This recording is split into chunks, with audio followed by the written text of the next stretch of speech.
আলহামদুলিল্লাহ ওয়াকাফা ওয়াসালামুন আলা ইবাদিহিল্লাযিনা ইসতাফা। সম্মানিত মুসলিম ভাই বোনেরা, আসসালামু আলাইকুম।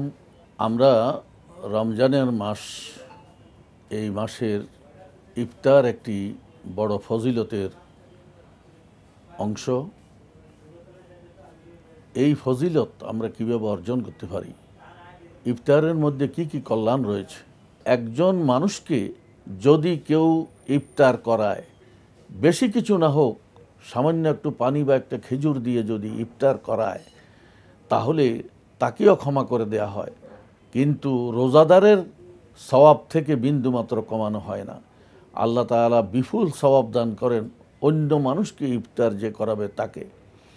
এমনিভাবে এই ইফতারের আরেকটি ফজিলত হলো যে ইফতারের সময় আল্লাহ তাআলা মানুষকে ডেকে ডেকে এভাবে বলেন যে, তুমি সারাদিন খুদ পিপাসায় কষ্ট করেছ, আর আমি কিন্তু আমি সাক্ষী রয়েছি।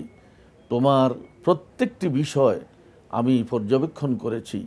তুমি হালাল খেয়ে রোজা রেখেছ, তুমি মিথ্যা কথা বলনি, তুমি কাউকে কষ্ট দাওনি, তোমার কোনো হিংসা বিদ্বেষ ছিল না, তোমার চোখ, মুখ এবং কানকে তুমি হেফাজত করেছ, তোমার অন্তরাত্মাকে তুমি হেফাজত করেছ, তুমি রোজার হক আদায় করেছ। এই সমস্ত করেছ শুধু রোজার সওয়াব লাভের জন্য, মাগফিরাতের জন্য, নাজাতের জন্য। সুতরাং আমি তোমাকে পর্যবেক্ষণ করেছি, তুমি পাশ করেছ, তোমাকে আমি ক্ষমা করে দিলাম। এই ঘোষণা যখন হবে, এটা বান্দা না শুনলেও তার আমলনামায় সব উঠবে, ফেরেশতারা সাক্ষী থাকবে। আর এটা আমরা দেখতে পাবো কবর থেকে হাসরে এবং জান্নাতে। এই রোজাদারদের জন্য বলা হবে, কুলু ওয়াশরাবু বিমা আসলাফতুম ফি আইয়ামিল খালিয়া। তোমরা আজকে ওই রোজার সময় যে পানাহার করনি, সেগুলোকে লক্ষ কোটি গুণ বেশি তোমাদের জন্য আরও সুস্বাদু করে আমি খাবার তৈরি করে রেখেছি। আজকে তোমাদের ইচ্ছা মতো তোমরা খাও। সুতরাং এই পানাহারেরও আল্লাহ তাআলা ব্যবস্থা করবেন, এর প্রতিদান দিবেন আল্লাহ তাআলা জান্নাত দিয়ে। এই রমজানের প্রতিটা দিনের ইফতার থেকে আমরা আল্লাহর দরবারে ক্ষমা চেয়ে নেব।